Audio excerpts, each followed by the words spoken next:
but we subsidize them, and so you're welcome to those. Linda has those, and they are available. As some of you know, I am accountable to the textbook, but I don't teach the textbook. Okay? If you're a big kid, you can read it for yourself. But when I say I'm accountable to it, if you read something in there that you have a question about that I don't address, certainly feel free to bring it up anytime. I deal more in a textual way, and so tonight, as we begin our study of Jeremiah, we're going to look at chapter 1. So if you brought your Bible and you want to turn to chapter 1 in the book of Jeremiah, and we'll be following along, I'll have that up on the screen some. So you'll have a chance to look at it there as well. Our author in the book is a fan of the Lord of the Rings series. I don't know if any of you are fans of that or not, but several times he uses analogies from the Lord of the Rings, and what's his name, Frodo. Anyway, I have difficulty relating to that because I don't like that kind of fantasy, and I just never watch them, don't know anything about them. So I get lost in some of his illustrations.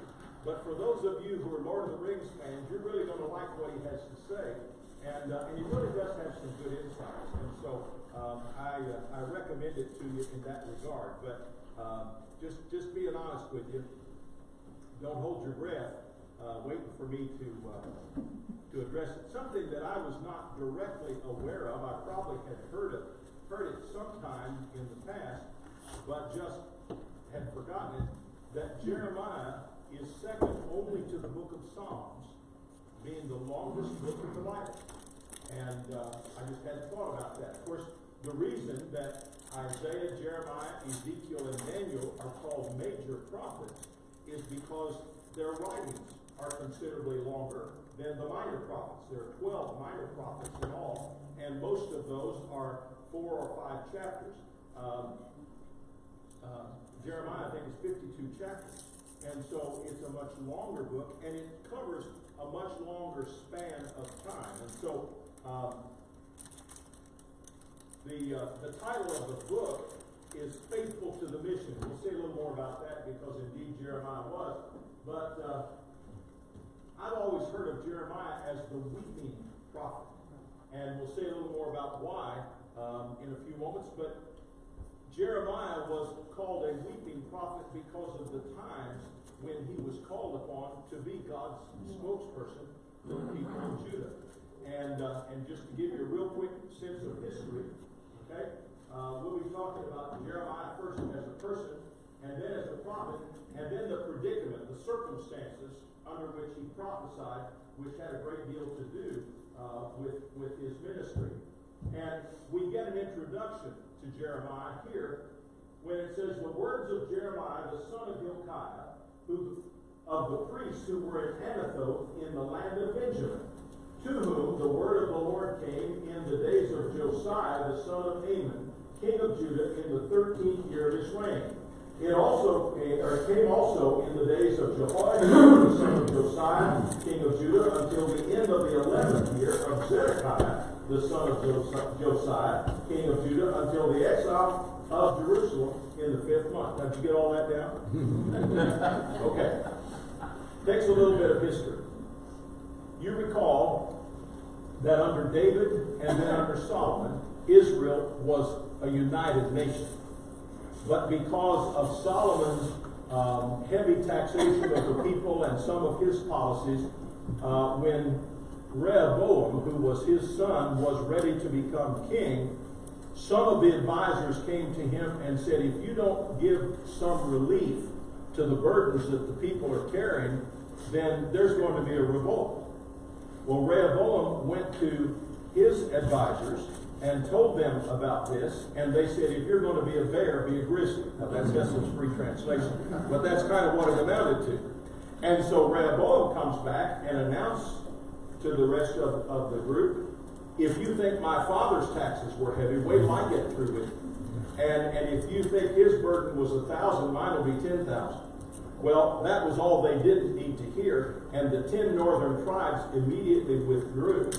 They made their capital Samaria, and they made their king a man named Jeroboam.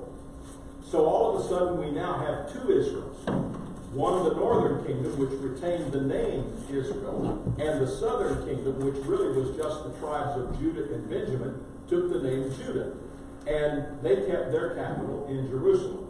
And so when we read about Jeremiah, and that he was dated in 627 BC, because we know pretty accurately the years of the reigns of Josiah when he was king. And by the way, one of the things in the northern kingdom of Israel, in their history, they had 34 kings. Some of them ruled for years, some of them ruled literally for days, depending on the circumstances. Not one of them sought to guide the people to a closer walk with the Lord. Not one. But in the southern kingdom, in Judah, there were 4 kings. Josiah was one of them. So Jeremiah began his ministry as a young man under the reign of Josiah. Now, some of you will recall that Josiah led his people, because his father had been an idolater, led the people in cleansing the temple. And in cleaning out the temple and the storerooms around the temple, they found a scroll. And it was a scroll of the Pentateuch, or the Torah, the first 5 books of the Old Testament. And so they brought it to the king, and when Josiah read it, he began to weep. And he began to see where his nation was in such turmoil and such trouble because they had ignored the counsel of God. And so he called the people together, and there was a public reading of God's word. And he declared that what God's word has said, we will do. And he reinstituted many of the observances, the practices, and the traditions associated with temple worship and the keeping of the festival days. And so during Josiah's reign, which was actually itself about a 40-year span, things were good. And toward the end of that period, Josiah began to feel pressure from his neighbors. You heard about Assyria, and they were a strong neighbor. Babylon was a strong neighbor, and at the time of Josiah, Assyria was declining, and Babylon was increasing in terms of their influence. And then to the south, there was a neighbor called Egypt. And so Israel was kind of in between, and Judah particularly, because by this time, Israel had been destroyed. The Assyrians destroyed Israel in 722 BC. They overran and literally wiped it out. So occasionally you'll hear some prophetic preacher talk about the 10 lost tribes of Israel. They weren't lost, folks. They were destroyed. Okay? And so the 2 southern tribes of Judah and Benjamin united together, and they were feeling this pressure like a vice. They had Babylon to the north, they had Assyria to the east, and they had Egypt to the south. Now, when Babylon and Egypt wanted to have a fight, guess where they fought? In Judah, because that was the highway that crossed. And so on the one side was the Mediterranean, on the other side was the desert. So they came through Judah, and so on a couple of occasions, the Egyptians wanted to come through, particularly at a place called Carchemish, and they wanted to come through Judah, and Josiah said no. And so he raised an army, and they fought the Egyptians, and Josiah was killed. Okay? When Josiah was killed, then there was another short-term king, but then Josiah's son, Jehoiakim, became king. And then after Jehoiakim, there was Jehoiakim. His son became king. And because of their alliances and fights with these 3 world powers, Jehoiakim, for example, was carried off by the Babylonians, and he was imprisoned. Jehoiakim, he was ousted. And finally, Zedekiah, and Zedekiah was a puppet. He was actually put in place by the Babylonians. And so it wasn't that Judah was a free land. Okay? And so Jeremiah was a prophet through all of these kings.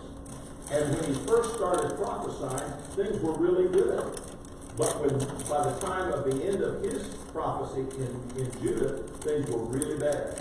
And so that's what we're looking at, okay? So that's a little bit of the historical background. Now, and I don't expect you to remember all this, but you can kind of see where Jeremiah is right here, okay? Israel ceased to exist right here. So you see that Joel and Amos and Jonah and Hosea all prophesied in Israel and before the fall of Israel. But Israel didn't listen. And so the Assyrians overran them and they were destroyed. Micah and Isaiah, later Nahum, were prophets in Judah. Isaiah, I don't know if you can read it, is actually an 8th century prophet, along with Micah before him. Jeremiah comes much later in the period. Now, see this date, 584 BC. Jerusalem was destroyed by the Babylonians in 587 BC. So the last part of Jeremiah's ministry as a prophet actually took place in Egypt. Because after the first Exodus, so to speak, where the Babylonians took folks into exile out of Jerusalem, Jeremiah not being one of those, he continued in Jerusalem. And things got so bad in Jerusalem that a group of people then left and went to Egypt, and that's where Jeremiah died, was in Egypt. So, okay.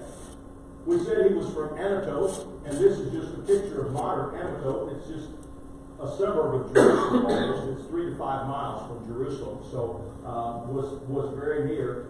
The reason that the priests were in Anatolia, though, is because one of their forebears had conflict with David when David was king of Israel, and David ousted them, and they moved to Anatolia.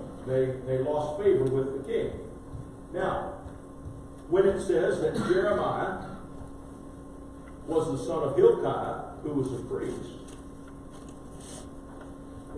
like father, like son, it was generally thought that Jeremiah, like his father and his father before him, would be a priest.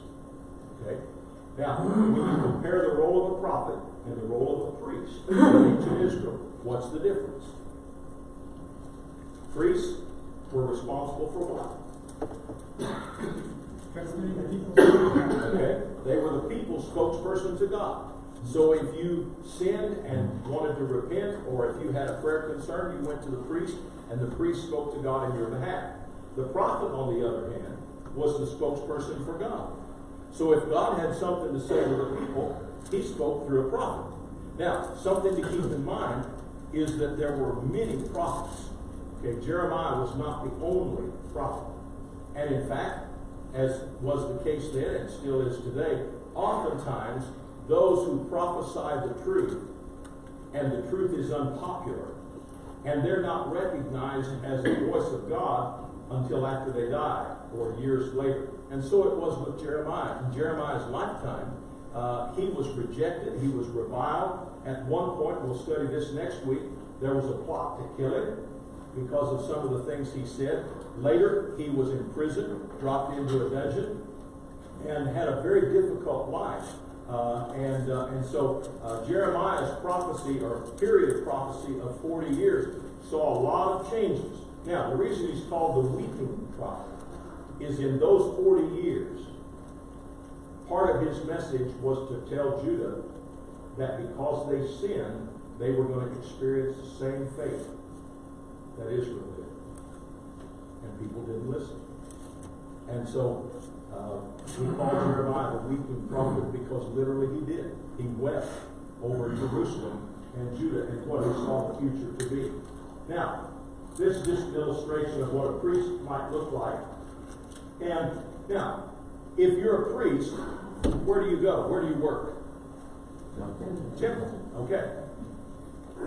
Sacrifices couldn't be offered anywhere but the temple.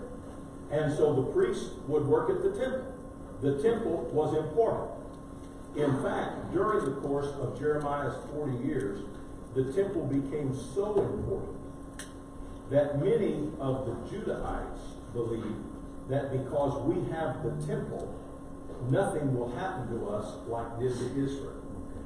And so the temple became to them almost a talisman, if you please.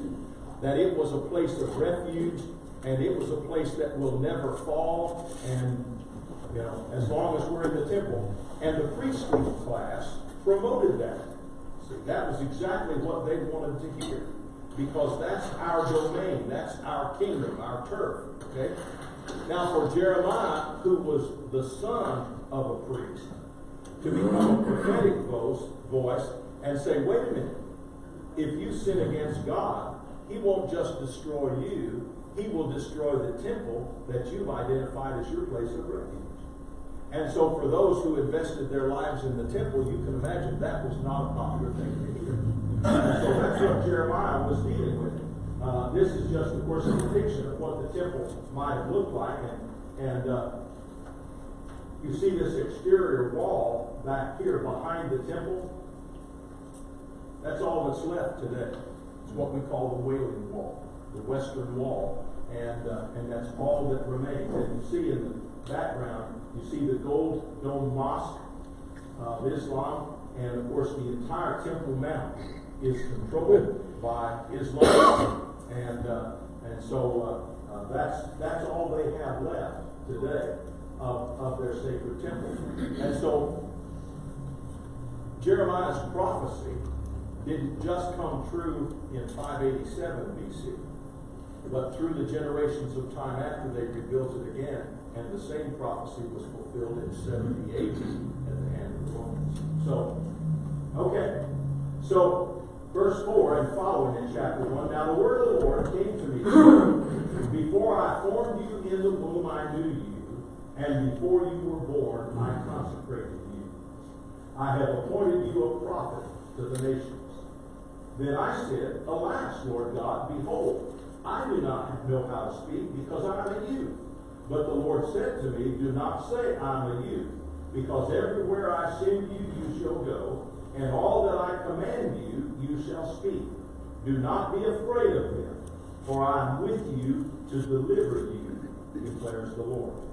And I found these illustrations of those two concepts in chapter 1. I knew you before I formed you in your mother's womb. Before you were born, I set you apart. And if there's any argument we need in support of life over the choice of abortion, there it is. God sees us as persons before we even are. Okay? And so that's in the first chapter. And then you may or may not be able to read it as well. Do not be afraid. I'm with you. And as I said, Jeremiah's prophecy over the 40 years became less and less popular with the people of Judah. In fact, and I'll show you this in a few moments, over in chapter 36 of Jeremiah, he took the prophecy that he had his assistant Baruch write down, and he took it to the king, and when the king read it, he cut it in half and threw it in the fire. And so that's what Jeremiah was dealing with. Now, we've talked about Jeremiah the person. Let's talk about him as the prophet. Then the Lord stretched out his hand and touched my mouth. And the Lord said to me, behold, I have put my words in your mouth. See, I have appointed you this day over the nations and over the kingdoms. Now, notice this. To pluck up and to break down, to destroy and to overthrow, to build and to plant. And if you take those 6 concepts in their sequence, it sounds pretty ominous at first. See? To pluck up and to break down, to destroy and to overthrow. And we can see where the prophecy of Jeremiah may not have been popular with the politicians of his day. But then at the end, to build and to plant, and I'll say a little more about that in just a moment. So Jeremiah was a very young man, and he took the responsibility seriously, and I can imagine his dad saying, well, you don't want to do that, you can't make a living doing that, and all the things that we hear today. And besides that, your grandfather and your great-grandfather were priests, and I'm a priest, you ought to be a priest. Okay? And Jeremiah said, no, I don't have a choice. Okay? And so Jeremiah, as a young man, writing down what God told him so that he might declare it faithfully to the people. Now, here's an example, and I wanted to include this. The word which came to Jeremiah from the Lord, saying, arise and go down to the potter's house, and there I will announce my words to you. Of course, many folks have heard about the potter's wheel, one of the illustrations in Jeremiah. Then I went down to the potter's house, and there he was, making something on the wheel. But the vessel that he was making of clay was spoiled in the hand of the potter. So he remade it into another vessel, as it pleased the potter to make. Then the word of the Lord came to me, Can I not, O house of Israel, deal with you as this potter does? And so one of the messages that Jeremiah gave to an unrepentant Judah was that God has the power to break you down and remake you as he wants you to be. And it was a warning. See? And so as Jeremiah is saying this, you can imagine that he was unpopular. And he wasn't on the 6 o'clock news very often. And he certainly wasn't man of the year in Jerusalem, because his message just did not ring well with them. It was not what they wanted to hear. It was not what tickled their ears. Okay? So here's another example over in Jeremiah 31. And one of the things that we draw from Jeremiah is the concept of a new covenant. Okay?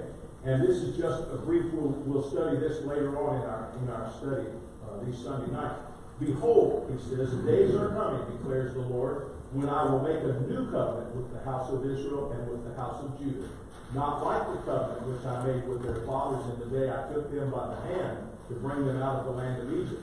My covenant, which they broke, although I was a husband to them, declares the Lord. And of course, what we celebrated this morning in our worship service is that new covenant.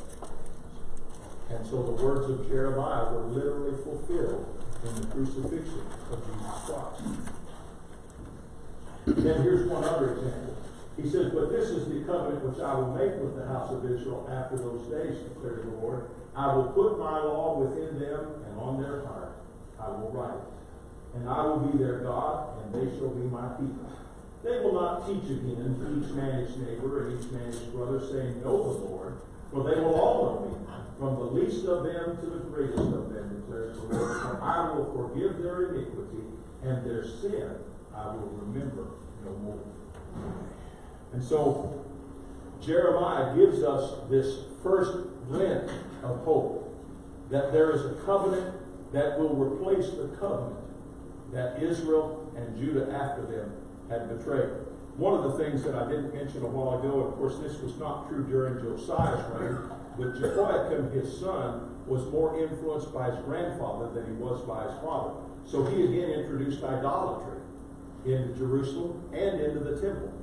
And during this period of time, the temple was more often used as a place for idol worship than it was as a place for worshiping God. And it's just hard to imagine. When I was in South County, one of the ministries our church had was English as a second language. And we had a number of folks from other cultures who came. When they came to the States, they needed to learn to speak English. So our church provided an opportunity for that. They came week after week. Well, one of the couples that came was an older couple from India. And after they'd been coming for a couple of years, and we became friends with them, and they asked the teacher if they could have a wedding reception in our church. Well, we certainly want to accommodate when people have a reasonable request. So she said, sure, I'll talk with the pastor about it. And she did, and I said, well, I don't have a problem with it if they want to have the reception here. Well, she went back and told him, and he said, now the altar we build will be a small one, and we'll only burn incense. We won't burn anything else. And of course, that's when we had to pull the plug on the whole idea. The idea that they would come into our building and would worship a pagan god just could not be accepted. And so, can imagine, what that would be like. That's what Jerusalem was dealing with all the time. That's what the priests were witnessing all the time, was the desecration and the degradation of their temple and everything that their temple was supposed to represent. And so God offers them a new covenant. Now, it also says in the 4th year of Jehoiakim, and this is what I was telling you earlier, the son of Josiah, king of Judah, this word came to Jeremiah from the Lord, saying, Take a scroll and write on it all the words which I have spoken to you concerning Israel and concerning Judah and concerning all the nations from the day I first spoke to you, from the days of Josiah, even to this day. Perhaps the house of Judah will hear all the calamity which I plan to bring on them, in order that every man will turn from his evil way. Then I will forgive their iniquity and their sin. Then Jeremiah called Baruch. Baruch was his assistant, the son of Neriah. And Baruch wrote on a scroll at the dictation of Jeremiah all the words of the Lord which he had spoken to him. Jeremiah commanded Baruch, saying, I am restricted. I cannot go into the house of the Lord. Now, because of his earlier prophecies that the temple would be destroyed and that God would punish Jerusalem and Judah by destroying their city and their temple, they banned him from the temple. You can't go into the temple and talk like that. So he wasn't able to go. I'm restricted. So you go and read from the scroll which you have written at my dictation, the words of the Lord to the people in the Lord's house on a fast day. Okay? And so that's what Baruch did. And Jehoiakim became so upset with what Jeremiah had dictated to Baruch that he cut the scroll in half and threw it in the fire and destroyed it. So Jeremiah did what any self-respecting prophet would do. He had Baruch sit down and he wrote along with him. Okay, we continue now in chapter 1 at verse 11. And there were two visions, as it were, that God gave to Jeremiah to affirm his call to be a prophet of God. And the first one is this. The word of the Lord came to me saying, what do you see, Jeremiah? And I said, I see a rod of an almond tree. Then the Lord said to me, you have seen well, for I am watching over my word to perform it. Now we believe Aaron's rod that budded was probably an almond rod. We don't know that with certainty, but that's generally thought. I use this picture, and I don't know how well you can see it. We always enjoy in the spring of the year going by Eckert's, either over in Belleville or going down to Farmington, and seeing the orchards in bloom, you know, and that's just such a beautiful sight, particularly on a sunny day. Okay, we also enjoy seeing the trees laden with apples and with peaches. Now, here's the question. What's wrong with this picture?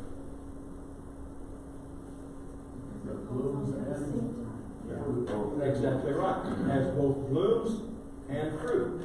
Generally speaking, when the fruit comes, the blooms are already gone. Okay? So for Jeremiah to see this kind of a rod that had both blooms and almonds on it was something that God was showing him. You have seen well, for I am watching over my word to perform it. He simply says, Jeremiah, my word will bear fruit in Judah. And the things that you are reporting are not popular, but that doesn't make them untrue. Okay? And so he used that. Now the second one says, the word of the Lord came to me a second time, saying, what do you see? And I said, I see a boiling pot facing away from the north. Then the Lord said to me, out of the north the evil will break forth on all the inhabitants of the land. For behold, I am calling all the families of the peoples of the north, declares the Lord, and they will come and they will set each one on his throne at the entrance of the gates of Jerusalem, and against all its walls round about, and against all the cities of Judah. I will pronounce my judgment on them concerning all their wickedness, whereby they have forsaken me, and have offered sacrifices to other gods, and worshipped the works of their own hands.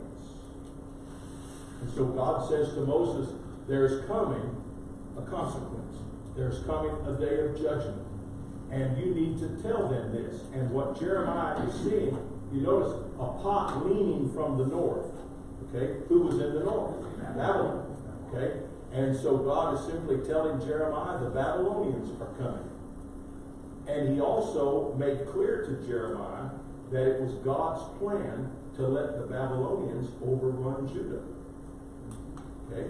And so this again was part of Jeremiah's prophecy, and near the end of Jeremiah's prophecy, he also makes clear to Zedekiah, the king at that time, who was a puppet king, who decided that he didn't want to pay tribute and be obedient to the Babylonians anymore. He's going to stand up on his hind legs. And Jeremiah came to him and said, that's not the thing to do. It sounds very noble, very patriotic, but that's not what God's plan is. You need to let the Babylonians do what the Babylonians do, and God will preserve you through that time. Okay, let me real quickly interject something. When the Assyrians destroyed Israel, and the reason I refer to the 10 lost tribes as destroyed, is whenever the Assyrians conquered country A, when they then conquered country B, they would force the women of country B to intermarry with the men of country A. And likewise, the men of country A intermarried with the women of country B. And by moving those men around and just using their natural human desires, they fell in love with people that did not share their customs, traditions, or convictions. And so by the time they would have children, then there was this mixed marriage, so to speak. And so that's how the Assyrians diluted the nationalistic and patriotic feelings of people, was they forced intermarriage. Now, fast forward 700 years, in the time of Jesus, that's where the Samaritans came from. The Samaritans were the consequence of the northern kingdom being forced to intermarry. And you remember the Jews of Jesus' day rejected them because they were an impure race. Now, when the Babylonians conquered Judah, it was different. They did not force intermarriage of the Judahites. In fact, they allowed the Judahites to retain their identity and to a certain extent their customs and their traditions, even during the 70 years that they were in captivity in Babylon. And when they released them to come back to Judah, the ones that did come back brought those same traditions back with them.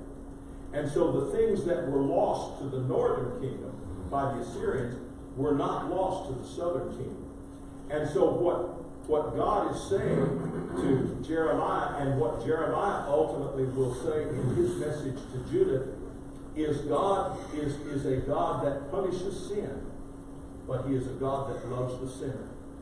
And so we go on to find that Jeremiah now is in a predicament, because this is what God is telling him to say. And he says, God, I'm too young to be saying those things. People won't listen to me. And so God says, I've touched your mouth and I've given you the words. You remember another prophet that had that experience? Isaiah, in the 6th chapter of Isaiah. Lo, this is touched by lips. And then the Lord said to him, I'll be with you. Now he says, now gird up your loins and arise and speak to them all which I command you. Do not be dismayed before them, or I will dismay you before them. Now behold, I have made you today as a fortified city, and as a pillar of iron, and as walls of bronze against the whole land. To the kings of Judah, to its princes, to its priests, and to the people of the land. They can't hurt you, Jeremiah, because I'm going to protect you, in other words. That's Hessel's free translation. But anyway, this is what God is saying to him. If you want to be afraid, don't be afraid of the Judahites. Be afraid of me. I shared with my Sunday school class this morning, early when I was in seminary, one day in class, the professor had asked us to go around and just say, why are you here? Okay? And of course, most of us, well, I'm here to get an education because God has called me to preach, or called me to be a pastor or a missionary, whatever the case might be. And he kind of pressed the point a little bit, why are you here? Why are you really here? And, a couple of them said, well, the Lord called me to preach, but I was afraid to do it on my own, so I'm coming to get some help. But I remember what one man who was a practicing attorney, and he resigned his legal practice, as I recall, about the age of 38, had 2 or 3 children by that time, resigned his law practice, brought his wife and his family, and came to seminary. And when somebody just kind of was surprised that he would give up that kind of lifestyle and a successful law practice to be a preacher, he said, the truth is, I'm more afraid what God would do to me if I disobey than what being a preacher would do to me going down the road. I've never forgotten that. I'm more afraid of what God would do to me if I disobey him than what the world would do to me if I obey. And so that's what Jeremiah comes to. God says to him, Jeremiah, you're not too young, and you're not in danger. I'll protect you. So get up, gird up your loins, and do what you're supposed to do. Pull your belt in another notch, and let's get going. And so he gives him that promise. Now, he also warns him, they will fight against you, but they will not overcome you, for I am with you to deliver you, declares the Lord. And so this is the promise that God gives to Jeremiah. Jeremiah, I'm not promising you it'll be easy, but I will care for you. I will protect you. And the word that you speak, if you speak faithfully what I tell you, I will protect you. If you don't, if you become more afraid of the Judahites than you are of me, then I will dismay you in front of me. So Jeremiah, was faced with a choice and the realization that there was a price to pay. Now, I've added the first few words of chapter 2. That's why there's space there. Chapter 2 of Jeremiah begins, now the word of the Lord came to me, saying, go and proclaim in the ears of Jerusalem, say, thus says the Lord. And so, Jeremiah, the person, the prophet, he has a mandate from God. He was chosen. Jeremiah didn't solicit the job. He wasn't nominated and elected by a group. God said, this is what I want you to do. And Jeremiah's choice was to say yes or no. And he said yes. And because he said yes, God promised him that he would protect him. Now, Jeremiah went through some hard times. Like I said, he was under the threat of death. He was in prison. He was rejected by the people. He was banished from the temple. Couldn't go there anymore. So a lot of things happened. It was not an easy road for Jeremiah. But Jeremiah didn't die for anything he said in Judah. He didn't die for any prophecy that he declared to Jerusalem. He went off to Egypt. And we don't know what happened to Jeremiah. Ultimately, obviously, he died. But the point is that God kept his word to Jeremiah. And so, when we seek to serve God in whatever vein God leads us to serve him, he doesn't promise us it'll be easy, but he promises to be with us. And that's a promise he makes to each of us in how we serve the Lord today, just as real. Okay, question or comment? Here's a favorite verse that's often quoted, okay? For I know the plans I have for you, declares the Lord, plans to prosper you and not to harm you, plans to give you hope and the future. And boy, we would love to embrace that. Understand that God spoke those words to Jeremiah, who was watching his beloved city and his beloved temple go down. And when you put that promise in contrast to the reality of what happened, God is saying to him, Jeremiah, this is what I wanted to do. This is what I had hoped you would let me do. But because of the sin of Judah, it did not come to pass. And I told somebody this story 4 years ago when I was at Oakville Baptist University, had a man named Carl Bates come and preach to us. And I remember Carl Bates saying one thing in his sermon that really stuck in my mind. He said, someday I'll get to heaven, and God's going to ask me, Carl, why didn't you let me bless you when I wanted to? And Dr. Bates went on to explain sometimes it's because we don't trust God like we need to. Sometimes we're more afraid of the circumstances or people around us than we are of God. And we miss the blessing that God wants to give us. And the tragedy of this verse, which some people grab onto as a promise and say, this is going to be good. God said, I wanted to bless you a lot more than you let me. You just would. So that's Jeremiah. Next week we'll pick up chapter 27, I believe. And because of its length, we can't do a verse-by-verse study of Jeremiah. We'd be here till August. But we will pick out select chapters. And if you pick up something in the textbook or you read something in your reading of Jeremiah that I failed to mention or talk about and you'd like to have information about, don't hesitate to say, hey, I have a question or I have a comment about this, and I'll be glad to hear it. Anybody have a question or comment now before we close? Okay, I'm glad that each of you are here.